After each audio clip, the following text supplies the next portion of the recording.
Hello, sweet peas and sugar dumplings. This is your gay auntie here for another story time.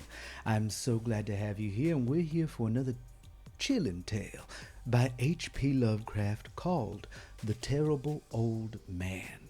I'm excited to do this one. If you came here from TikTok, I'm glad you're here. If you followed me organically from whatever thing you're listening to or watching this on, I'm glad you're here. So sit on down, get your snacks, pause here to go get your snacks, or start cleaning your house, and tuck in for another tale of The Terrible Old Man by H.P. Lovecraft. It was the design of Angelo Ricci and Joe Senek and Manuel Silva to call on the terrible old man. This old man dwells all alone in a very ancient house on Water Street near the sea, and is reputed to be both exceedingly rich and exceedingly feeble, which forms a situation very attractive to men of the profession of mercers. Ricci, Senek, and Silva for that profession was nothing less dignified than robbery. The inhabitants of Kingsport say and think many things about the terrible old man, which generally keeps himself safe from the attention of gentlemen like Mr. Ricci and his colleagues, despite the almost certain fact that he hides a fortune of indefinite magnitude somewhere about his musty and venerable abode. He is, in truth, a very strange person, believed to have been a captain of an East India clipper ships in his day, so old that no one can remember when he was young, and so cantankerous that few know his real name.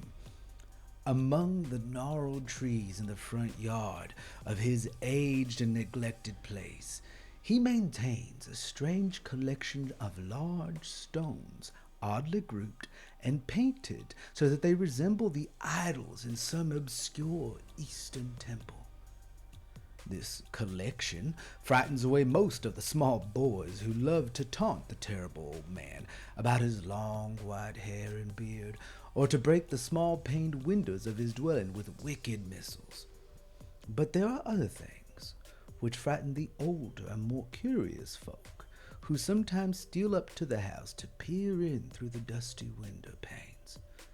These folk say that on a table in a bare room on the ground floor are many peculiar bottles, in each a small piece of lead suspended pendulum-wise from a string. And they say that the terrible old man talks to these bottles, addressing them by such names as Jack, Scarface, Long Tom, Spanish Joe, Peters, and Mate Ellis. And that whatever he speaks to the bottle, the little lead pendulum within makes certain definite vibrations as if in answer. Those who have watched the tall, lean, terrible old man in these peculiar conversations do not watch him again. But Angelo Ricci and Joe Senek and Manuel Silva were not of the Kingsport blood. They were of the new heterogeneous alien stock which lies outside the charmed circle of New England life and traditions, and they saw in the terrible old man a merely tottering, almost helpless graybeard, who could not walk without the aid of his knotted cane, and whose thin, weak hands shook pitifully. They were really quite sorry in their way for the lonely, unpopular old fellow whom everybody shunned, and at whom all the dogs barked singularly. But business is business, and to a robber whose soul ends in his profession, there is a lure and a challenge about a very old and very feeble man who has no account at the bank and who pays for his few necessities at the village store with Spanish gold and silver minted 2 centuries ago. Mercers, Ricci and Senek and Silva select the night of April 11th for their call. Mr. Ricci and Mr. Silva were to interview the poor gentleman, whilst Mr. Senek waited for them in their presumable metallic burden with a covered motor car in Ship Street, by the gate in the tall rear wall of the host's grounds. Desire to avoid needless explanations in case of unexpected police intrusions prompted these plans for a quiet and unmistakable departure. As prearranged, the three adventurers started out separately in order to prevent any evil-minded suspicions afterwards. Moses, Reese, and Silver met in Water Street by the old man's front gate. And although they did not like the way the moon shone down upon the painted stones through the budded branches of the gnarled trees, they had more important things to think about than merely idle superstition. They feared it might be unpleasant work making the terrible old man loquaciously concerning his golden hoard for an aged sea captains are notably stubborn and perverse. Still, he was very old and very feeble, and there were two visitors. Mercers, Reese and Silver were experienced in the art of making unwilling persons voluble, and the screams of a weak and exceptionally vulnerable man can be easily muffled. So they moved up to the one lighted window and heard the terrible old man talking childishly to his bottles with pendulums. Then they donned masks and knocked politely at the weather-stained oaken door. Waiting seemed very long to Mr. Zenek as he fidgeted restlessly in the covered motor car by the terrible old man's back gate in Ship Street. He was more than ordinarily tender-hearted, and he did not like the hideous screams he had heard in the ancient house just after the hour appointed for the deed. Had he not told his colleagues to be as gentle as possible with the pathetic old sea captain? Very nervously he watched the narrow oaken gate in the high and ivy-clad stone wall. Frequently he consulted his watch and wondered at the delay. Had the old man died before revealing where his treasure was hidden, and had a thorough search become necessary? Mr. Zenek did not like to wait so long in the dark in such a place. Then he sensed a small, soft tread or tapping on the walk inside the gate, heard a gentle fumbling at the rusted latch, and saw the narrow, heavy door swing inward.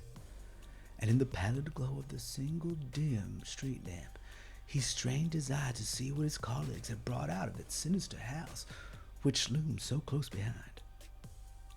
But when he looked, he did not see what he expected.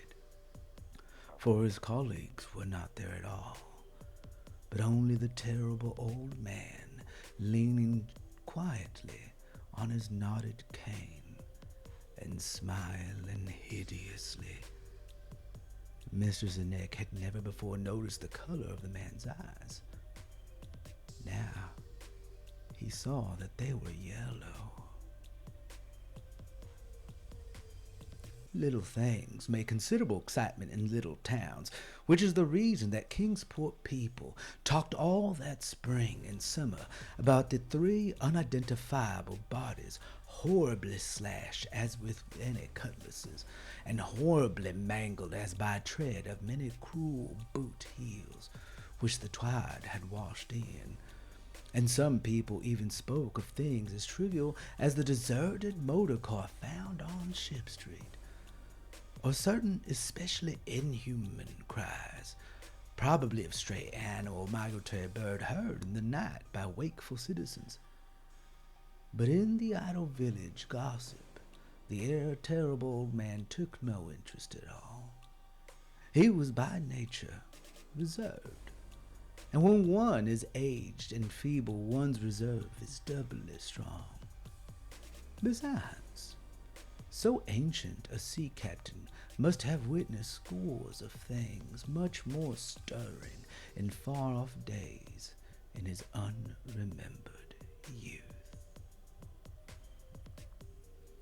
I hope you enjoyed this telling of The Terrible Old Man by H.P. Lovecraft. If you enjoy my stories, please give a like, a thumbs up, or turn on that notification bell, whatever it is you got to do, honey. I'm just glad I could entertain you for a little bit. And if you enjoyed my content, please consider becoming a patron for as low as $5 a month. It is my main form of income, and I love doing all this for you. So, remember, honey, until next time, remember your worth. Remember to give yourself the love you deserve. And never try to rob terrible old men. Until next time.